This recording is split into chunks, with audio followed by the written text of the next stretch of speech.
साथ चलना, और ये माननीय प्रधानमंत्री जी ने 2014 के बाद से एक तरह से पूरे देश का परिदृश्य बदल दिया। पूरा देश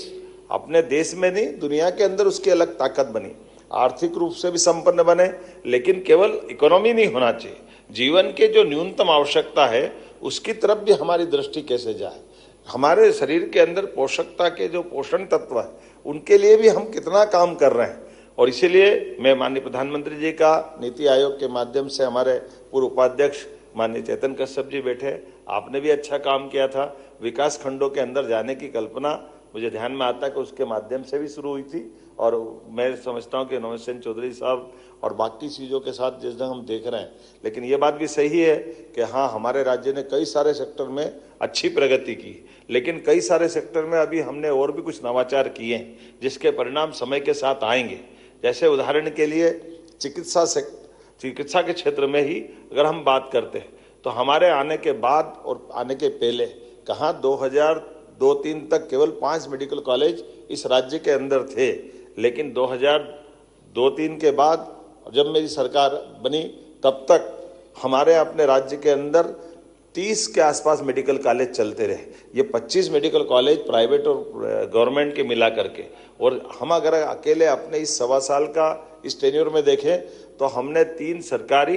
2 अभी सरकारी पाइपलाइन में है और 4 को पीपीपी मॉडल पे हम दे रहे हैं। तो ये लगभग 1.25 साल में 10 मेडिकल कॉलेज अकेले इस टेन्योर के अंदर हम दे रहे हैं। ये मेडिकल कॉलेज नहीं है, ये हमारी भविष्य की हेल्थ से जुड़ी हुई सारी कमियों की भी पूर्ति कर रहे हैं। और ये सीमित संसाधन के बाद मैं माननीय चौधरी जी को बताना चाहूँगा कि पीपीपी मॉडल पर देश में हमारा एकमात्र राज्य ऐसा है जो अपने हॉस्पिटल को सरकारी सुविधाओं के साथ केवल मेडिकल कॉलेज के लिए खड़ा करते हुए न केवल सभी सेक्टर में विकास की बड़ी संभावना में हेल्थ की योगदान को जो बुला रहा है, बल्कि साथ ही साथ अभी बीते दिन 2 दिन पहले जब हमने कैबिनेट की, बल्कि कल ही कैबिनेट में हमारे हर संभाग में आयुर्वेदिक कॉलेज भी करने वाला एकमात्र राज्य हमारा बना, जहां हमने अपनी आयुष डिपार्टमेंट के माध्यम से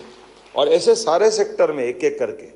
पानी की, जल की उपलब्धता के लिए भी जिस ढंग से हमारा एग्रीकल्चर ग्रोथ रेट में सिंचाई की सुविधाएं बढ़ाई गई, सिंचाई के रकबे के लिए भी अगर अपन बात करना चाहेंगे तो विश्व का पहला नदी जोड़ो अभियान केन बेतवा, राज्यों के साथ आपस का समाधान निकालते पीकेसी योजना, और इसी के साथ साथ तीसरी महाराष्ट्र के साथ में भी अभी हमारी ताप्ती परियोजना पे हमने काम प्रारंभ किया है। लेकिन इसका रिजल्ट कैसा आया? रिजल्ट कहाँ 2002-03 तक हमारा 7.5 लाख हेक्टेयर का सिंचाई का रकबा था, लेकिन ये 7.5 लाख के बजाय जब हमारी सरकार बनी तब तक 44 लाख हेक्टेयर तक हम पहुंचे थे। ये जो हमारी ग्रोथ रेट हुई है, लेकिन ये 7.5 लाख, अब आपको बताना चाहूँ आज की स्थिति में 52 लाख से ऊपर है, अर्थात हमारी सरकार ने अकेले एक साल में 7.5 लाख हेक्टेयर तक का सिंचाई का रकबा बढ़ाया है। ये हमारे लिए वो उत्साह बढ़ाने के लिए भी, लेकिन अभी भविष्य की दृष्टि से हमने टारगेट तय किया कि 5 साल के अंदर हम 100 लाख हेक्टेयर तक सिंचाई का रकबा बढ़ाएंगे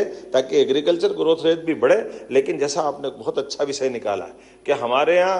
उत्पादन क्षमता जो कम है, उत्पादन क्षमता कैसे बढ़े, उस दिशा में बढ़ने के लिए एग्रीकल्चर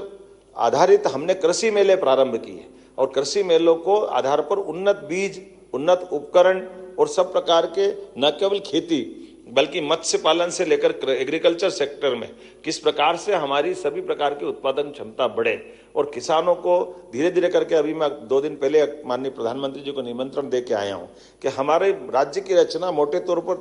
3 हिस्सों में है। जैसे महाकौशल का हमारा एक बेल्ट, एक चंबल का बेल्ट है और एक मालवा का बेल्ट है। हमने तीनों जगह अलग अलग कृषि मेले प्रारंभ किए, और इसके बाद एक बड़ा मेला अक्टूबर में हम अपने राज्य के अंदर अक्टूबर में मध्य भारत में करने वाले हैं, जिसके आधार पर ये लगातार एक दिन का नहीं, उसी प्रकार से हमारी एग्रीकल्चर ग्रोथ रेट की तो अच्छी स्थिति है, लेकिन एग्रीकल्चर ग्रोथ रेट के साथ साथ इंडस्ट्रियलाइजेशन के लिए काम करना चाहिए। तो इसके लिए रीजनल इंडस्ट्री कॉन्क्लेव, और फिर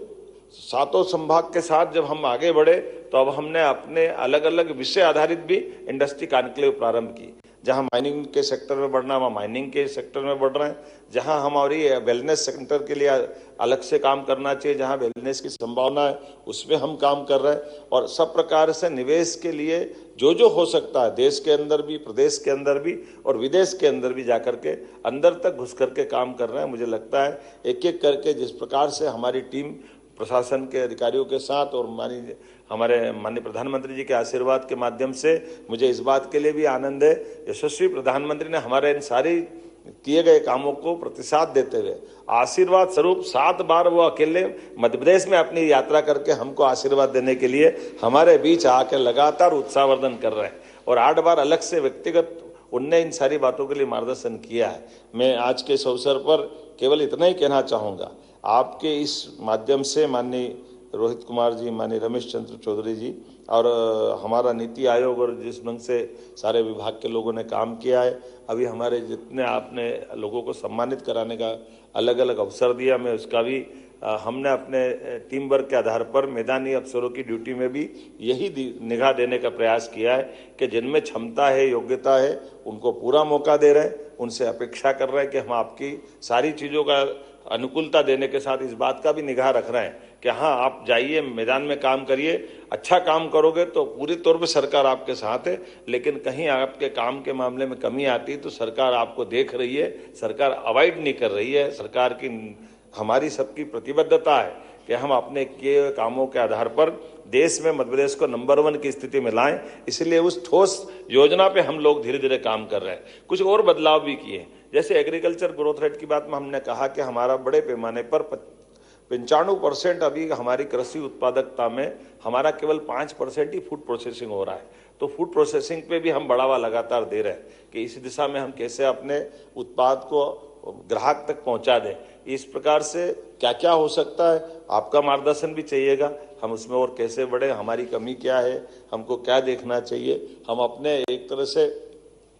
जितने अच्छे प्रकार से काम कर रहे हैं, लेकिन आपका दायरा बड़ा है, आप पूरा देश देख रहे हैं, ऐसे में हम आपसे भी अपेक्षा करते हैं आपका मार्गदर्शन हमको उस रूप में भी मिले। कुछ हमारे जो शहरीकरण के लिए जो चुनौतियां थी, कई और सेक्टर जिसके लिए अभी हम आपसे अपेक्षा करते हैं, उस दिशा में भी हमारे लिए कई और गुंजाइशें हैं। लेकिन हमने मेट्रोपॉलिटन सिटी बनाते हुए भी जहाँ हम अपने नगरीय निकाय के लिए भी सक्षमता लाने का प्रयास कर रहे हैं। दूसरा, हमारी जो परंपरागत ताकतें रही है जिसके आधार पर मध्य प्रदेश की अपनी खुद की क्षमता योग्यता है, हम आपसे भी अपेक्षा कर रहे हैं कि जैसे एग्रीकल्चर के मामले में भी तो नीति आयोग के माध्यम से कहीं कहीं आप देश के अंदर होने वाली फसलों की तरफ से भी एग्रीकल्चर के साथ आपको देखने के दृष्टिकोण की आवश्यकता है। जैसे उदाहरण के लिए जब हम अपनी कोदो कुट की जैसी ग्रामीण अंचल की, आदिवासी अंचल की फसल को MSP पे देने जाते हैं तो भारत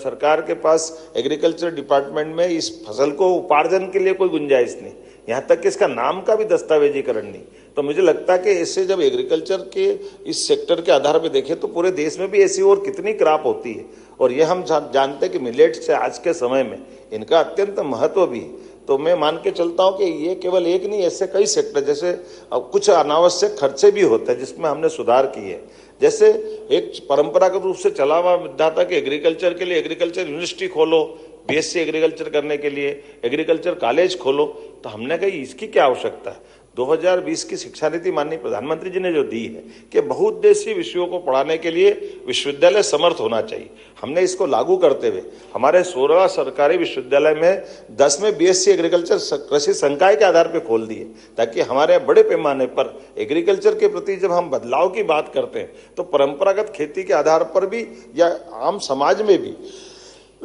हमको शिक्षित बच्चे भी चाहिए जिनको अपने जैसे बड़े पैमाने पर हमारा ग्रामीण आधारित पूरा राज्य का रकबा है।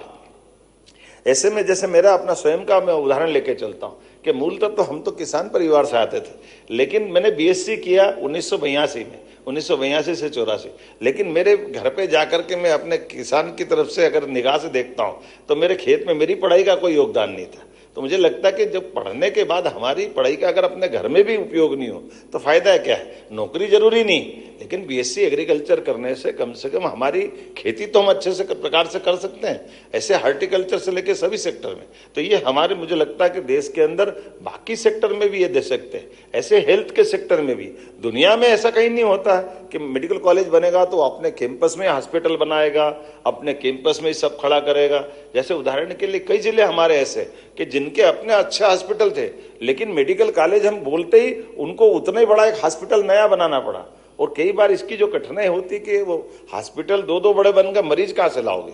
पैसा तो लग गया, भर्ती भी कर ली, तो मरीज भी तो होना चाहिए, उस जिले की क्षमता तो होना चाहिए। ऐसे में वर्तमान के दौर में हमने एक अच्छा निर्णय किया, मुझे लगता है बाकी राज्य भी इसमें लेंगे, कि अपने जिला चिकित्सालय जो ऑलरेडी काम कर रहे हैं और एवरेज वो सब 300 से ज्यादा बेड क्षमता के, और किसी भी मेडिकल कॉलेज की प्राथमिक आवश्यकता 2 साल तक तो केवल 300 मेडिकल कॉलेज 300 बेड के हॉस्पिटल की है। बाद में जो मेडिकल कॉलेज चलाने आ रहा है उसको हम जमीन 25 एकड़ जमीन 1 रुपए में दे रहे हैं और मेडिकल कॉलेज के लिए आवश्यक हॉस्पिटल फ्री दे रहे हैं कि भैया हम डॉक्टर की तनख्वाह, दवाई का खर्चा, मरीज की व्यवस्था सब हम करेंगे। लेकिन ये 2 साल के बाद अगर आपको बेड के आधार पर नया हॉस्पिटल खोलना है तो उसकी फीस से, बाकी व्यवस्था से आप अपना खुद का हॉस्पिटल खड़ा करो और उस आधार पर मेडिकल कॉलेज भी हो जाएगा। तो ऐसे में हमको सबसे तेज गति से मेडिकल कॉलेज, हम इस मॉडल पे आधार पर जो हमको लग रहा है और जैसा रिस्पांस आ रहा है, आने वाले समय में हम प्रत्येक जिला केंद्र तक मेडिकल कॉलेज पहुंचा देंगे। मैं आपको ये इस तरह से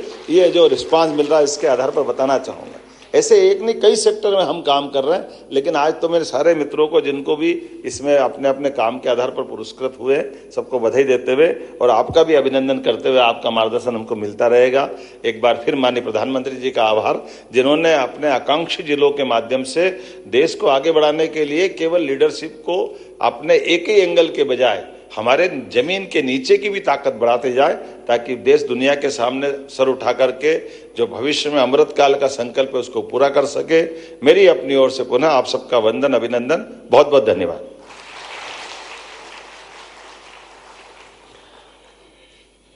बहुत बहुत धन्यवाद माननीय मुख्यमंत्री जी, आपके इस सारगर्भित उद्बोधन के लिए,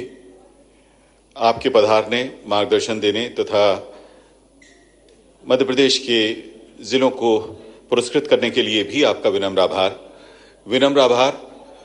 दिल्ली से पधारे सदस्य नीति आयोग आदरणीय प्रोफेसर रमेश चंद जी का। विनम्र आभार हमारे बीच में उपस्थित माननीय मंत्री महोदय सर्वश्री विश्वास कैलाश सारंग जी, आदरणीय चैतन्य कुमार कश्यप जी, प्रभारी मंत्री भोपाल, तथा आदरणीय श्रीमती कृष्णा गौड़ जी का। कार्यक्रम में शामिल रहे माननीय विधायकगण श्री रामेश्वर शर्मा जी तथा श्री भगवान दास सबनानी जी का। मुख्य सचिव महोदय श्री अनुराग जैन जी का। दिल्ली से पधारे आदरणीय श्री रोहित कुमार जी का। सभी के प्रति विनम्रता पूर्वक हम आभार ज्ञापित कर रहे हैं और यहाँ से चलने से पहले एक विनम्र आग्रह कि आप सभी दोपहर के भोजन पर आएं और हमें ज्वाइन करें। जो डायस है, प्रथम पंक्ति के शीर्ष अधिकारी हैं, कलेक्टर्स हैं और जिला पंचायत के जो हमारे सीईओज हैं वे आमंत्रित रहेंगे रूफटॉप में, और शेष सभी फर्स्ट फ्लोर पे दीर्घा में हमने व्यवस्था की है लंच की, वहां आप सभी आमंत्रित हैं। अब माननीय मुख्यमंत्री जी यहां से प्रस्थान करेंगे, बाइट देते हुए यहां से जाएंगे। आप सभी का एक बार पुनः बहुत बहुत धन्यवाद।